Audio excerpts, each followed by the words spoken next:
చేరి వచ్చిన మీ అందరికీ నా యొక్క వందనములండి. 100వ కీర్తన చదువుకుందాం.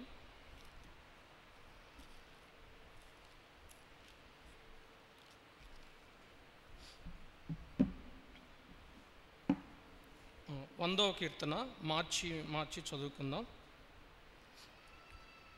సమస్త దేశములారా యెహోవాకు ఉత్సాహధ్వని చేయుడి. 2వ వచనం మీరు చదవండి.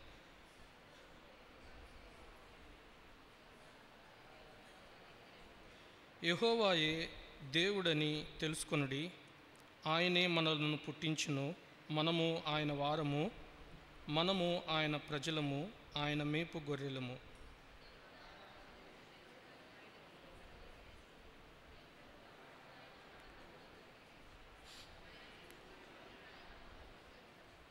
యెహోవా దయాళుడు, ఆయన కృప నిత్యముండును, ఆయన సత్యము తరతరములుండును.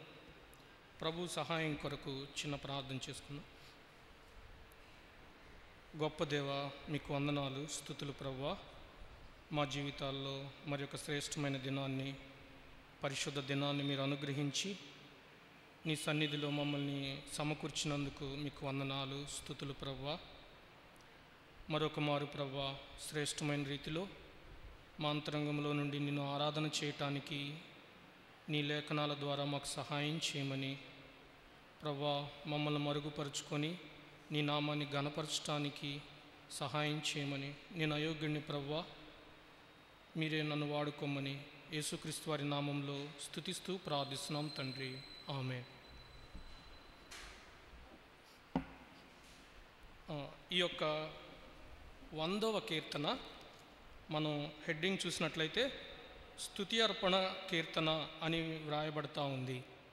సో థ్యాంక్స్ గివింగ్కి సంబంధించి దేవుణ్ణి ఎందుకు స్తుతించాలి, ఎలా స్తుతించాలి అనే విషయాలు ఈ యొక్క కీర్తనలో దేవుని యొక్క లక్షణాల గురించి చాలా చక్కగా రాయబడినట్లుగా మనం చూస్తూ ఉన్నాం.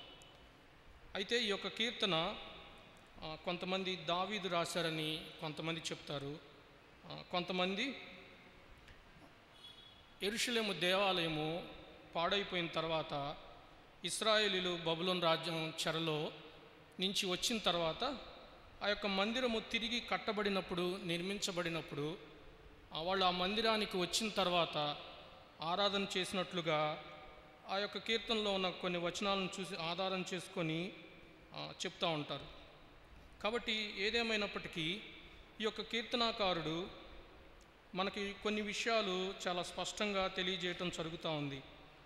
ఆరాధనలో తను అనుభవపూర్వకంగా దేవుణ్ణి వ్యక్తిగతంగా అర్థం చేసుకొని దేవుని యొక్క గొప్పతనాన్ని, దేవుని యొక్క గుణగణాలని ఈ 5 వచనాల్లో చాలా శ్రేష్టమైన రీతిలో రాయటం జరిగింది. కాబట్టి కొంతసేపు మనం ఈ 5 వచనాలని ధ్యానం చేస్తూ ప్రభువుని ఆరాధన చేద్దామండి. సో మొట్టమొదటిగా చూస్తే మొదటి వచనంలో సమస్త దేశములారా యెహోవాకు ఉత్సాహధ్వని చేయుడి. సో ఈ యొక్క కీర్తనాకారుడు దేవుణ్ణి స్తుతించండి, దేవుణ్ణి ఆరాధించండి అని చెప్తూ ఎవరికి చెప్తా ఉన్నాడంటే సమస్త దేశములారా అంటా ఉన్నాడు.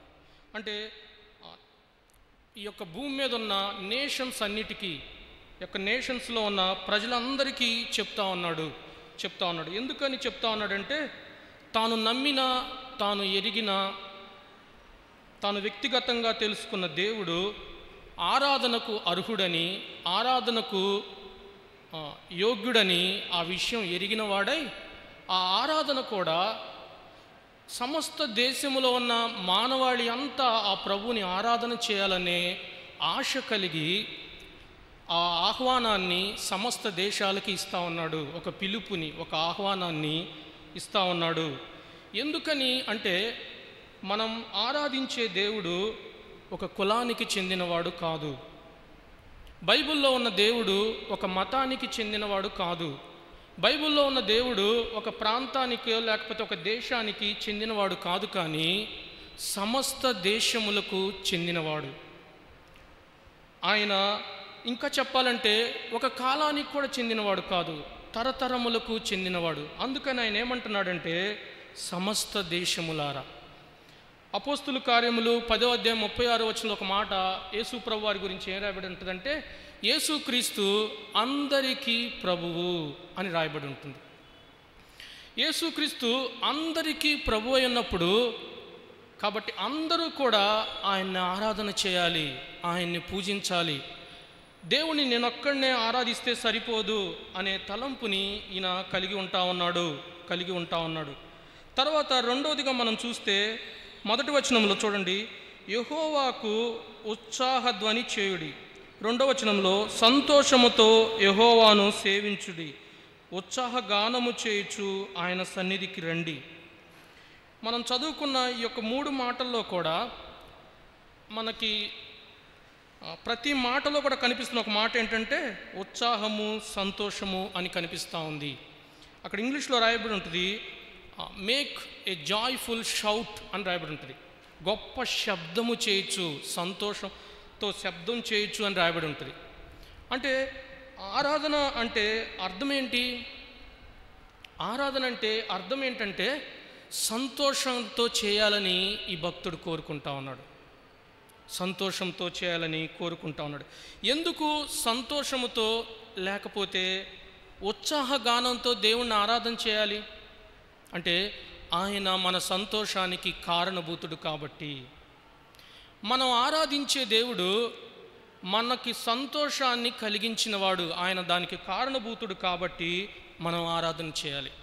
అయితే చాలాసార్లు దేవుణ్ణి మనం ఆరాధన చేసేటప్పుడు అలవాటుగా ఆరాధన చేస్తూ ఉంటాం. కొన్నిసార్లు తెలియదు, కొన్నిసార్లు మొక్కుబడిగా చేస్తూ ఉంటాం, కొన్నిసార్లు ఆచారము లేకపోతే ఒక యాక్టివిటీ అయిపోయి ఉంటుంది ఆరాధన.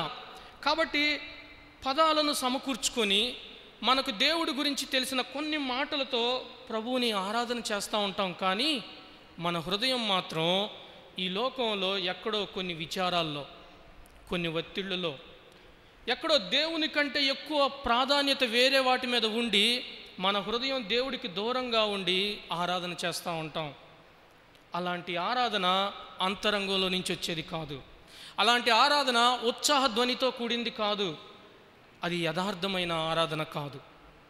యథార్థమైన ఆరాధన మనం నిజంగా ఆలోచిస్తే అంతరంగంలో నుంచి వస్తుందండి. అంతరంగంలో నుంచి, హృదయ లోతుల్లో నుంచి వస్తుంది. ఒకసారి కీర్తనల గ్రంథంలో ఒక మాట చదువుకుందాం. 43వ అధ్యాయం, కీర్తనల గ్రంథం 43వ అధ్యాయం 4వ వచనం చదువుకుందాం. అప్పుడు నేను బలిపీఠము నద్దకును నాకు ఆనంద సంతోషములు కలుగు చేయు దేవుని యొద్దకును చేరుదును. దేవా నా దేవా, సితారా వాయించుచు నీకు కృతజ్ఞతాస్తుతులు చెల్లించెదను. చాలండి. సో దేవుడు ఎవరంటే మనకి ఆనందము, సంతోషము కలుగజేసినవాడు. చాలా స్పష్టంగా దేవుని వాక్యం చెప్తా ఉంది. ఈరోజు ఇక్కడ కూర్చొని మనం దేవుణ్ణి ఆరాధించడానికి ఏదైనా ఒక కారణం ఉందంటే దేవుడు మన అంతరంగాల్లో సంతోషాన్ని ఇచ్చాడు, ఆనందాన్ని ఇచ్చాడు. ఈరోజు లోకంలో చూడండి, సంతోషం కోసం, ఆనందం కోసం లోకంలో రకరకాల ప్రయత్నాలు చేస్తూ ఉన్నారు. లోకంలో అనేక చోట్లకు పరిగెడతా ఉన్నారు. కొంతమంది లోకమంతా సంపాదించుకుంటా ఉన్నారు. కానీ వాళ్ళ అంతరంగంలో కొద్దిగా కూడా సంతోషం లేదు. మళ్ళా రేపు రాగానే, సూర్యుడు అస్తమించగానే లోకమంతా సంపాదించుకున్న వాళ్ళ సంతోషం ఆవిరైపోతూ ఉంటుంది. కానీ లోకంలో మనకేమీ లేకపోయినా మన అంతరంగంలో ఉన్న మన దేవుడు, దేవునితో ఉన్న మనకున్న ఆ శ్రేష్టమైన సంబంధం మన హృదయ లోతుల్లో నుంచి ఆవిరైపోని సంతోషాన్ని, ఆనందాన్ని ఆయన పుట్టిస్తూ ఉన్నాడు. నిజంగా దేవుడిచ్చే సంతోషం ఎంత శ్రేష్టమైందంటే అది మనం అనుభవపూర్వకం ఇక్కడ ఉన్న వాళ్ళందరం ఎరిగిన వాళ్ళమే. కొన్నిసార్లు ఏమీ లేకపోయినా ప్రభు ఉంటే చాలు, నా ప్రభు నాకు చాలు అనే మాటలు మన జీవితాల్లో ఎక్స్పీరియన్స్ చేసిన వాళ్ళమే. జాక్ పూనెన్ అనే ఒక భక్తుడు ఏమంటాడంటే, ఈ లోకంలో హ్యాపీయెస్ట్ పీపుల్, సంతోషంగా ఉన్నవారు ఎవరైనా ఉన్నారంటే వారెవరంటే అంటాడంటే దేవుణ్ణి కనుగొన్నవారే అంటారు. నిజం. యేసు క్రీస్తే నిజమైన దేవుడని ఎరిగిన వారు, వాళ్ళ కంటే గొప్ప సంతోషం కలిగిన వాళ్ళు ఎవరూ లేరంట. కాబట్టి మన సంతోషానికి ఆయన కారణభూతుడు కాబట్టి దేవుడు మన నుంచి ఏం కోరుతున్నాడు తెలుసండి? ఆరాధన కోరుతున్నాడు. మనం కూడా ఉత్సాహ ధ్వని చేయొచ్చు, శబ్దము, సంతోషంతో మనం ఆయన్ని ఆరాధన చేయాలని కోరుతా ఉన్నాడు. అయితే తర్వాత ఎందుకు ఆరాధన చేయాలో కూడా చెప్పాడు. ఒకసారి మనం 100వ కీర్తన దగ్గరకు వద్దాం.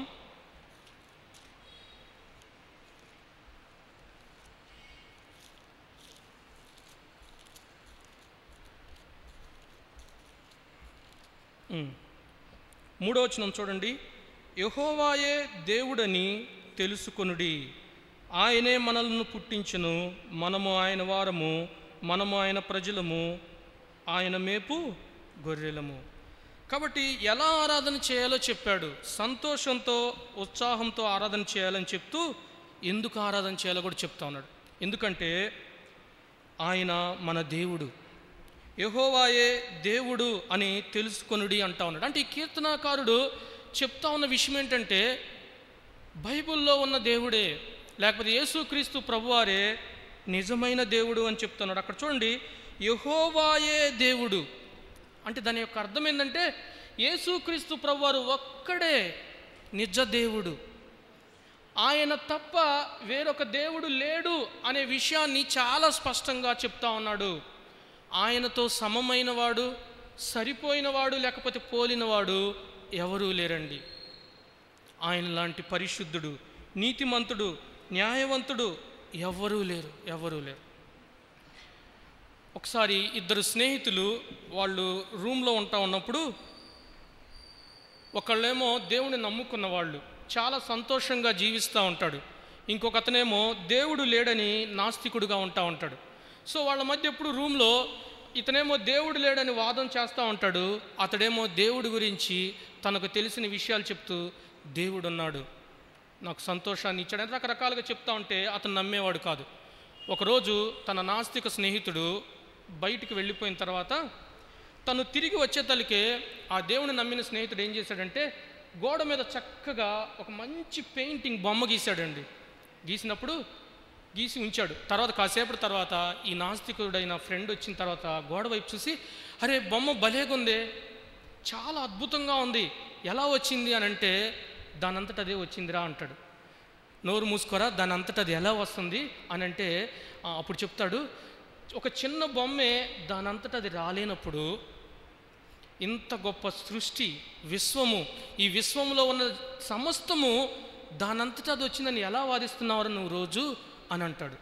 అంటూ చెప్తాడు, దేవుడు ఈయనే, బైబిల్లో ఉన్న దేవుడు, ఆది యందు దేవుడు భూమి ఆకాశాలను సృజించాడు, ఈ విషయాన్ని తెలుసుకోరా అని చెప్తాడు. కాబట్టి మనం తెలుసుకోవాల్సింది ఏంటంటే యెహోవాయే దేవుడు, యేసుక్రీస్తు ప్రభువారే నిజమైన దేవుడు అనే విషయం మనకు పునాది కావాలి. అది మన ఆరాధనకైనా ఆయన వెంబడించడానికైనా అదే పునాది. ఆయనే నిజదేవుడు అనే విషయం మనకు అర్థమైనప్పుడు మనం ఆరాధించే విధానం, జీవించే విధానం మారిపోతుంది. అయితే యేసుక్రీస్తు మనకు దేవుడై ఉండి ఆయన మనకేం చేశాడో కూడా ఈ కీర్తనాకారుడు రాశాడు. చూడండి, మొట్టమొదటిది యేసుక్రీస్తు దేవుడై ఉండి ఏం చేశాడంటే 3వ వచనం 2వ భాగం అండి, ఆయనే మనలను పుట్టించెను. ఏం చేశాడంటండి? ఈ ఒక్క దేవుడు మనల్ని పుట్టించినవాడు. అంటే సృష్టికర్త. కింద రాయబడి ఉంది, మనలను మనమే సృజించుకోలేదు, ఆయన మనల్ని సృష్టించాడు, లేకపోతే నిర్మించాడు. ఈ లోకంలో ఉన్న పేరెంట్స్ మనల్ని కంటారేమో కానీ మనల్ని సృష్టించిన మాత్రం సృష్టికర్త అయిన దేవుడు మాత్రమే. కాబట్టి యోహాను సువార్త 1వ అధ్యాయంలో మనం చూస్తే ఏముంటుంది? సమస్తమును ఆయన మూలముగా కలిగి ఉన్నది ఏదియు ఆయన లేకుండా కలగలేదు అనే మాటను కూడా మనం చూస్తూ ఉంటాం. కాబట్టి వీటిని బట్టి మనం అర్థం చేసుకోవాల్సింది ఏంటంటే hour God is a creator of all. ఆయన సమస్తాన్ని సృష్టించాడు. ఇంకా చెప్పాలంటే ఆయన గ్రేట్ క్రియేటర్ అండి, గొప్ప సృష్టికర్త మన దేవుడు. ఎందుకు ఆయన గొప్ప సృష్టికర్త అంటే ఆయన శూన్యములో నుంచే సమస్తాన్ని చేశాడు. కాబట్టి ఆయన ఏమీ లేకుండా సమస్తాన్ని శూన్యంలో నుంచే చేశాడు కాబట్టి ఆయన గొప్ప సృష్టికర్త. ఇంకా మూడోదిగా మనం చూస్తే మన జీవితానికి కూడా ఆయన సృష్టికర్త. మన జీవితానికి అపోస్తుల కార్యముల్లో ఒక మాట ఉంటుంది కదా, 17:28 ఏమని, మనం ఆయన యందు బ్రతుకుచున్నాము, చలించుచున్నాము, ఉనికి కలిగి ఉన్నాం. కాబట్టి మన జీవానికి మూలం దేవుడు, మన ఉనికికి మూలము దేవుడు, మన జీవితానికి కూడా మూలము దేవుడు. ఆయన మనల్ని పుట్టించాడు. అంటే ఒక విషయం మనం అర్థం చేసుకోవాల్సిందంటే దేవుడు లేకుండా మనము లేము. దేవుడు మనకు జీవం ఇవ్వబట్టే బ్రతుకుతున్నాం.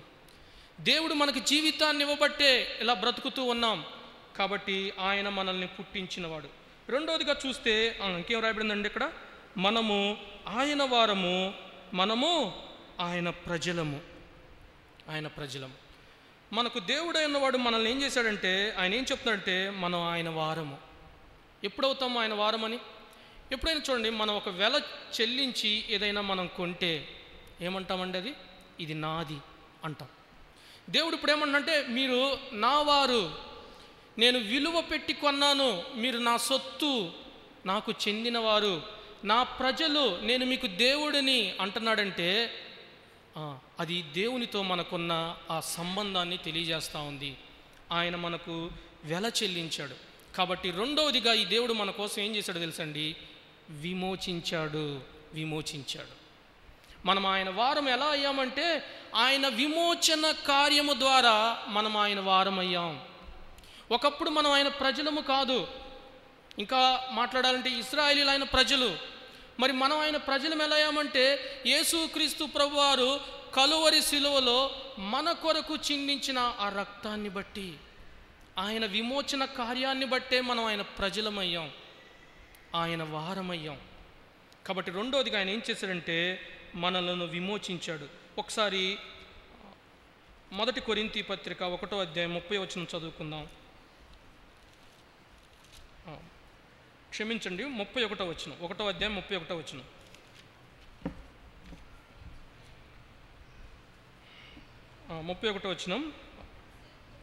అతిశయించువాడు ప్రభువునందే అతిశయింపవలెను అని వ్రాయబడినది నెరవేరినట్లు దేవుని మూలముగా ఆయన మనకు జ్ఞానమును, నీతియు, పరిశుద్ధతయు, విమోచనము ఆయను. కాబట్టి క్రీస్తు ప్రభువారు ఎవరంటే మనకు విమోచకుడు.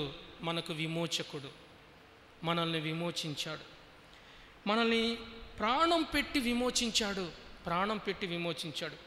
ఆయన మనల్ని పుట్టించి తన పోలికలో చేసుకుంటే పాపం వల్ల మనం పతనమైపోయాం. దేవుని యొక్క పోలికను పోగొట్టుకున్నాం, చాలా మటుకు పాడైపోయాం. అయితే దేవుడు వదిలిపెట్టలేదు.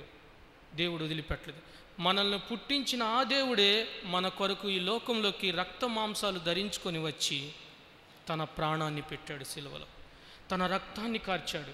అందుకని ఇక్కడ రాయబడింది, క్రీస్తు ఎవరంటే మన విమోచన. అంటే ఆయన మనల్ని పాప బంధకాల నుండి విడిపించాడు. శాపము నుండి, నిత్య నరకము నుండి విడిపించాడు.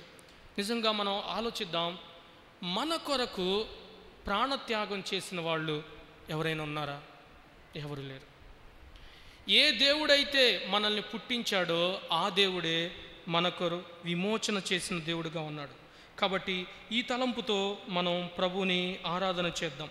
మూడవదిగా ఆయన మన కొరకు ఏం చేశాడు? 100వ కీర్తనలో ఆయన మేపు గొర్రెలము. కాబట్టి యేసు ప్రభువారు ఎవరంటే మనకు మంచి కాపరి, మనల్ని మేపు కాపరి. యేసు ప్రభువారి గురించి రాయబడిన మాట ఏంటండి? ఆయన గొర్రెలకు మంచి కాపరి. కాపరి తన గొర్రెల కొరకు ఏం చేస్తాడు? ప్రాణం పెడతాడు. కాబట్టి యేసు ప్రభువారు మనల్ని పుట్టించాడు, మనల్ని విమోచించాడు. ఈ లోకంలో ఏం చేస్తున్నాడు తెలుసండి? ఒక కాపరి ఏం చేస్తాడు అది చేస్తూ ఉన్నాడు. కాపరి ఏం చేస్తాడు? నడిపిస్తాడు. ఇంకేం చేస్తాడు? పోషిస్తాడు, భద్రతనిస్తాడు, అవసరమైతే ప్రాణాన్ని కూడా అడ్డు పెడతాడు ఆ తోడేళ్ళు గొర్రెల మీదకి వచ్చినప్పుడు. కాబట్టి నిజంగా మనం మన జీవితాల్లో యేసు ప్రభువారిని ఎరిగి అనుభవించిన మనం, చాలామంది భక్తులు చెప్పే ఒక మాట ఏంటంటే, యేసు ప్రభువారు నాకు చాలినవాడు అంటారు. యేసు ప్రభువారు నాకు ఎంతైనా చాలినవాడు, సరిపోయినవాడు అంటారు. ఎందుకనంటే ఆయన శ్రేష్టమైన కాపరి అనే విషయాన్ని వాళ్ళ జీవితాల్లో నుంచి అనుభవించారు. నిజంగా మన జీవితాల్లో కూడా కృంగిపోయినప్పుడు మనల్ని ఆదరించింది ఆయన కాపరిగా మనతో మాట్లాడిన ఆయన మాటలు కాదా? మన జీవితాలని ఆయన వాక్యం చేత కట్టినవాడు, గమ్యం తెలియకుండా, ఎటు వెళ్ళాలో తెలియకుండా, దిక్కుతోచని పరిస్థితుల్లో నిరీక్షణ లేకుండా ఉన్నప్పుడు మనల్ని నడిపించినవాడు, లోకంలో ఎన్నో భయాల మధ్య, ఎన్నో టెన్షన్స్ మధ్య, ఎన్నో ఉద్రేకాల మధ్య మనం సతమతం అవుతా ఉన్నప్పుడు, బయటికి ఎవరికి చెప్పుకోలేని ఒంటరితనాన్ని అనుభవిస్తున్నప్పుడు ఈ కాపరి మనకు భద్రతనిచ్చాడు. ఆయన ఎంతైనా మంచి కాపరి, చాలినవాడు. కాబట్టి 3 విషయాలు చూసాం. ఈయన మన దేవుడు ఎందుకు అయ్యాడంటే, మొట్టమొదటిది ఆయన మనల్ని సృష్టించిన సృష్టికర్త, మనకు మూలము ఆయనే. రెండోది ఏంటండి? ఆయన మనల్ని విమోచించాడు, మన విమోచకుడు. మూడోది ఏంటంటే ఆయన మనల్ని పోషిస్తున్న, నడిపిస్తున్న, భద్రపరుస్తున్న మంచి కాపరి. కాబట్టి ఇంకా చివరిగా చూద్దాం ఇంకా దేవుని యొక్క లక్షణం. 4వ వచనం చూడండి, కీర్తనల గ్రంథంలోనే. కృతజ్ఞతార్పణలు చెల్లించుచు ఆయన గుమ్మములలో ప్రవేశించుడి, కీర్తనలు పాడుచు ఆయన ఆవరణములలో ప్రవేశించుడి, ఆయనను స్తుతించుడి, ఆయన నామమును ఘనపరచుడి. కాబట్టి దేవునికి మనం ఆరాధించాలని అనుకున్నప్పుడు ఖచ్చితంగా కృతజ్ఞత చెల్లించేవారిగా ఉండాలి, స్తుతి చెల్లించే వాళ్ళగా ఉండాలి, ఆయనను ఘనపరిచేవారిగా ఉండాలి. అయితే ఈ భక్తుడు ఏం చెప్తున్నాడు? ఆయన గుమ్మములలో, ఆయన యొక్క మందిరములో, ఆయన యొక్క ఆవరణములో అనే మాటలు చూస్తూ ఉన్నాం. ఎందుకు ఈ కీర్తనాకారుడు ఆ మాటలు రాస్తున్నాడంటే, మనం ఇందాక నేను చెప్పాను, ఈ యొక్క కీర్తన రాసేది కొంతమంది ఏమని నమ్ముతారంటే, ఇశ్రాయేలీలు యొక్క నెబుకద్నెజరు రాజు ఆ యొక్క దేవాలయాన్ని అంతా పాడు చేశాడు. యెరూషలేము గోడలన్నీ పడిపోయినాయి, దేవాలయం యొక్క గుమ్మాలు కూడా పడిపోయినాయి, ఏమీ లేదు, కాల్చివేయబడింది. వాళ్ళు బబులోను పట్టణానికి చెరలోకి వెళ్ళిపోయారు. చెరలోకి వెళ్ళిపోయి ఆ యొక్క బానిసత్వంలో జీవిస్తూ ఉన్నారు. వాళ్ళు చాలా శ్రమలోకి గురయ్యారు అక్కడ. అయితే ఇర్మియా ద్వారా వాళ్ళకు ఒక ప్రవచనం చెప్పబడింది, 70 సంవత్సరాల తర్వాత దేవుడు వాళ్ళని విమోచిస్తాడు, ఆ యొక్క చెరలోంచి బయటకు తెస్తాడని. నిజంగా దేవుడు ఆ చెరలోంచి బయటకు తీసుకొని వచ్చాడు. వాళ్ళని తీసుకొని వచ్చి యెరూషలేముకు తీసుకొచ్చిన తర్వాత ఆ మందిరాన్ని కట్టారు. ఆ మందిరాన్ని కట్టిన తర్వాత ఆ విమోచించబడిన ప్రజలు ఆ మందిరంలో లోపలికి వచ్చారండి. ఆ గుమ్మాల్లో నుంచి దాటుతూ ఉన్నప్పుడు వాళ్ళకు గుర్తొస్తూ ఉంది, 80 సంవత్సరాల క్రితం లేకపోతే 90 సంవత్సరాల క్రితం ఏ గుమ్మాలైతే పడద్రోయబడ్డాయో, ఏ గుమ్మాలైతే కాల్చివేయబడ్డాయో, ఏ గొడలైతే పడిపోయాయో, ఇప్పుడు మళ్ళా గుమ్మాల్ని తిరిగి చూస్తూ ఉన్నప్పుడు, నిర్మించబడిన దేవాలయం తిరిగి చూస్తూ ఉన్నప్పుడు వాళ్ళకు ఒక విషయం గుర్తొస్తూ ఉంది, దేవుడు నిజంగా దయాళుడు. అదే కింద 5వ వచనంలో రాస్తూ ఉన్నాడు, దేవుడు ఎంత మంచివాడంటే ఆయన మంచితనాన్ని బట్టే తిరిగి మళ్ళా మేము దేవాలయంలోకి వచ్చాం. మేము అనుకోలేదు దేవుడు మళ్ళా మేము మందిరాన్ని కట్టుకుంటామని అనుకోలేదు, మా గొప్ప దేవుణ్ణి మళ్ళా మేము ఆరాధన చేస్తామని అనుకోలేదు. కానీ ఆయన మంచితనాన్ని బట్టి ఆయన మా పాపములలోనే వదిలేయక వాటిని క్షమించి తిరిగి తీసుకొచ్చాడు. ఆయన కృపగలవాడు. ఆయన సత్యము తరతరములు ఉండును. అంటే దేవుడు చేసిన వాగ్దానం జ్ఞాపకం చేసుకుంటున్నారు. ఇర్మియా ద్వారా పలికిన ఆ యొక్క సత్యము, ఆ మాట నెరవేర్పును వాళ్ళు చూస్తూ ఉన్నారు. దేవుడు ఎంత విశ్వాస్యత గలవాడు! ఆయన మాట ఇచ్చి వాగ్దానం చేసి నెరవేర్చిన దేవుడు. తన కృపను బట్టి, కనికరమును బట్టి మమ్మల్ని క్షమించి తిరిగి సమకూర్చాడు. చెదిరిపోయిన మమ్మల్ని మళ్ళా ఆ ఆవరణలోకి తీసుకొస్తా ఉన్నాడు అని వాళ్ళు అర్థం చేసుకున్నప్పుడు, ఆ గతమంతా వాళ్ళకి అప్పటిది ఇప్పటిది మందిరాన్ని జ్ఞాపకం చేసుకున్నప్పుడు దేవుడి గురించి వాళ్ళు చెప్తున్న మాట 5వ వచనం చూడండి. యెహోవా దయాళుడు, ఆయన కృప నిత్యముండును, ఆయన సత్యము తరతరములుండును. తరతరములు. కాబట్టి దేవుణ్ణి మనం ఆరాధన చేయటానికి 4వ విషయం ఏంటంటే, ఆయన మంచి దేవుడు. ఆయన ఎంతైనా మంచి దేవుడు. నిజమే, వాళ్ళ పట్ల కోపించాడు, వాళ్ళ పాపాన్ని బట్టి తీర్పు తీర్చి పంపించాడు. కానీ ఆ ప్రజలు ఆయన కోపంలో కూడా ఆయన మంచితనాన్ని చూశారు. మంచితనాన్ని చూశారు. ప్రియులారా, ఇక్కడ కూర్చొని ఆరాధిస్తున్నాం మనం. మన జీవితాల్లో కూడా దేవుని దయను, దేవుని యొక్క కృపను, చివరిగా దేవుని యొక్క విశ్వాస్యతను మనం కూడా జ్ఞాపకం చేసుకోవాల్సిన వారమై ఉన్నాం. మన జీవితాల్లో ఏ పరిస్థితులు ఇక మారవు, ఇక ఈ పరిస్థితులు మారవని కృంగిపోయి ఒంటరితనంతో బాధపడిపోయి నిరీక్షణ కోల్పోయినప్పుడు దేవుడు మనల్ని జ్ఞాపకం చేసుకొని పరిస్థితులు మన జీవితాల్లో మార్చలేదా? ఇశ్రాయేలీలకి వాళ్ళ యొక్క మందిరం, తిరిగి కట్టబడ్డ మందిరం గుర్తొస్తూ ఉంది. దేవుడు దయాళుడని జ్ఞాపకం చేసుకుంటా ఉన్నారు. నీ జీవితాన్ని తిరిగి కట్టిన దేవుడు, నీ జీవితంలో ఉన్న కొన్ని పరిస్థితుల్ని సరిదిద్దిన దేవుడు, నీ జీవితంలో కోల్పోయిన సంతోషాన్ని, ఆత్మీయతను తిరిగి సమకూర్చిన దేవుడు, పడిపోయిన నిన్ను లేవనెత్తిన దేవుడు. ఏ విషయాలు మనకు జ్ఞాపకం వస్తూ ఉన్నాయి? ఆయన దయాళుడని ఉత్సాహ ధ్వనితో గొంతెత్తి చెప్పటానికి, దేవుడు మన జీవితాల్లో కనపరిచిన ఆ మంచితనం ఏ విషయాలను బట్టి గుర్తొస్తూ ఉంది? ఈ దేవుడు నాకు చాలినవాడని చెప్పటానికి. నిజంగా ఆయన మంచి దేవుడు, ఆయన చాలినవాడు. కాబట్టి ప్రభువుని ఈ యొక్క తలంపులతో మనము కూడా కృతజ్ఞతార్పణలు చెల్లించచ్చు, ఆరాధన చేద్దాం. 4 విషయాలు చూసాం. ఒకటి, ఆయన ఎందుకు దేవుడు అంటే ఆయన మనల్ని పుట్టించాడు, సృష్టికర్త, మనకు మూలము, మన జీవానికి మూలం ఆయనే. రెండవదిగా ఆయన మనల్ని విమోచించాడు పాపము నుండి, శాపము నుండి. మూడవదిగా ఆయన మన మంచి కాపరి. నాలుగవదిగా మన జీవితాల్లో మంచి దేవుడు. ఈ తలంపులను బట్టి ప్రభువుని ఆరాధన చేద్దాం.